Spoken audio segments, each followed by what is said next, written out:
मास India live में आप तमाम लोगों का मैं इस्तकबाल करता हूँ। फरीद शेख दौलताबाद से। आज दौलताबाद की ग्राम पंचायत में हम लोग यहाँ पर आए हैं। यहाँ पर हमारे दौलताबाद के उप सरपंच जावेद साहब, ग्राम पंचायत के सदस्य मतीन भाई, ये सब लोग हमको यहाँ पर मिले हैं। कुछ जनता के सवाल थे, वो सवालों के जवाब लेने के लिए मैं यहाँ पर पहुँचा हूँ। यहाँ पर मोहम्मद तालाब के करीब में कुछ वृक्षारोपण का इनका बोलना है, वृक्षारोपण को लेकर के कुछ काम शुरू हुआ था, जिसके अंदर जनता के अंदर असमंजस पैदा हुआ। उसको हमारे दौलताबाद ग्राम पंचायत के ग्राम सेवक टूपे साहब, हमारे ग्राम पंचायत के मेंबर किरण भाऊ, हमारे दौलताबाद के उप सरपंच जावेद भाई, मतीन भाई, तमाम लोगों ने यहाँ पर मैंने आके इनसे जवाब लिया। थोड़ा मैं बोलूँगा कैमरामैन को करीब आए। साहब, आपने जो वीडियो में बताया कि वहाँ पर आप वृक्षारोपण लगा रहे, तो ये प्रशासकीय पूरा निधि वगैरह गवर्नमेंट से आया है क्या? गवर्नमेंट निधि की डिटेल साहब ने वो वीडियो बना के ऑनलाइन इसके अंदर डाल दिया है कि भाई किसी के अंदर ये असमंजस की समस्या पैदा ना हो कि वो प्रकरण क्या था।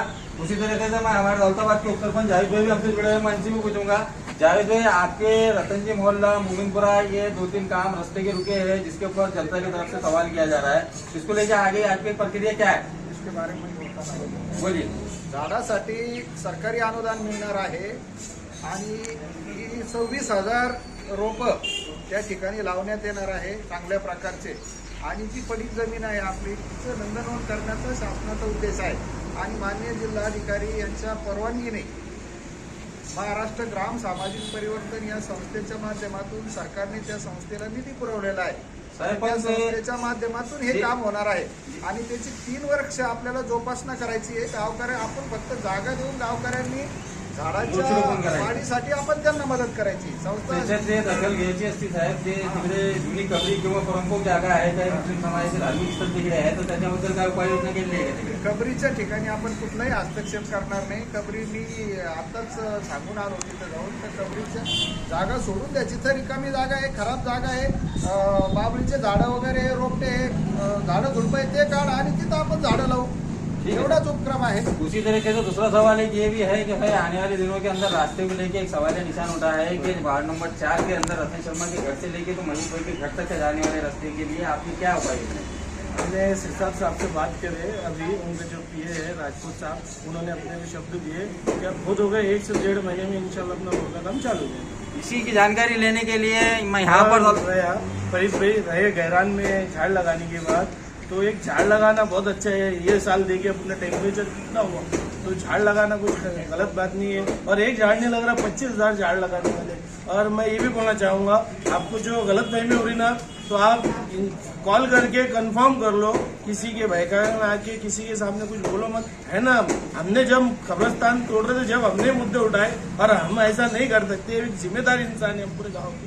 और ये झाड़ वहाँ भी लगे और इंशाल्लाह पूरे गाँव में भी लगेंगे बारिश में।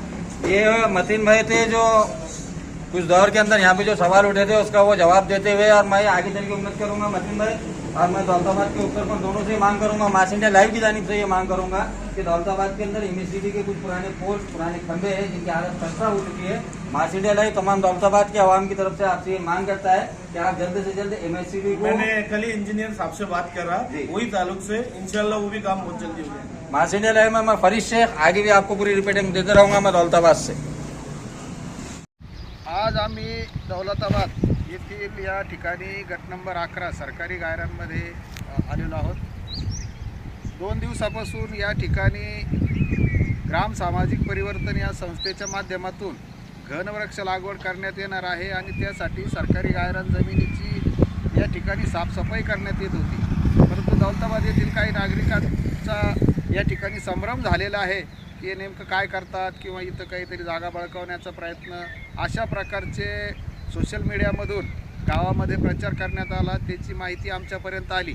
परंतु या ठिकाणी तसला कुठलाही प्रकार नाही। आम्ही सर्व सरकारी अधिकारी आहोत आणि ग्राम सामाजिक परिवर्तन ही आपल्या महाराष्ट्र शासनाची एक अंगीकृत संस्था आहे आणि या संस्थेच्या माध्यमातून या ठिकाणी दाट पद्धतीची घनवृक्ष लागवड करण्यात येणार आहे। हे जे या ठिकाणचे बाबळीचे झाडं होते हे काढण्यात आलेले आहे आणि आता यापुढे या जमिनीची आणखी मशागत करून या ठिकाणी दाट प्रकारची वृक्ष लागवड करण्यात येणार आहे, जेणेकरून आपल्या गावातील पर्यावरणाचा समतोल राखण्यासाठी मदत होईल। या ठिकाणी माझ्यासोबत आपल्या पंचायत समितीचे पंचायतचे विस्तार अधिकारी माननीय मगर साहेब या ठिकाणी उपस्थित आहेत। संस्थेचे खंदारे साहेब या ठिकाणी उपस्थित आहे, कोळगे साहेब या ठिकाणी उपस्थित आहे, बाबाभाई आहेत. मी या माध्यमातून सर्व गावकऱ्यांना सांगू इच्छितो की या एका चांगल्या उपक्रमामध्ये सर्व गावकऱ्यांनी आम्हाला मदत करावी. कुठल्याही या ठिकाणच्या ज्या कबरी आहेत त्या कुठल्याही कबरीला थोडीसुद्धा इजा या ठिकाणी होऊ देणार नाही याची गॅरंटी आम्ही घेतो. तिथली जागा आम्ही सोडून देऊ. ज्या ठिकाणी रिकाम्या पडलेल्या बाबळीचे जे शेत आहे, झाडं आहे, ते काढून त्या ठिकाणी चांगल्या प्रकारची वृक्ष लावण्याचा हा उपक्रम आहे आणि हा शासकीय उपक्रम आहे. सरकारी जागेवरती सरकारी काम होत आहे. त्यामुळे कुठल्याही अफवावरती गावकऱ्यांनी विश्वास ठेवू नये या माध्यमातून मला एवढं सांगायचं आहे. थँक्यू.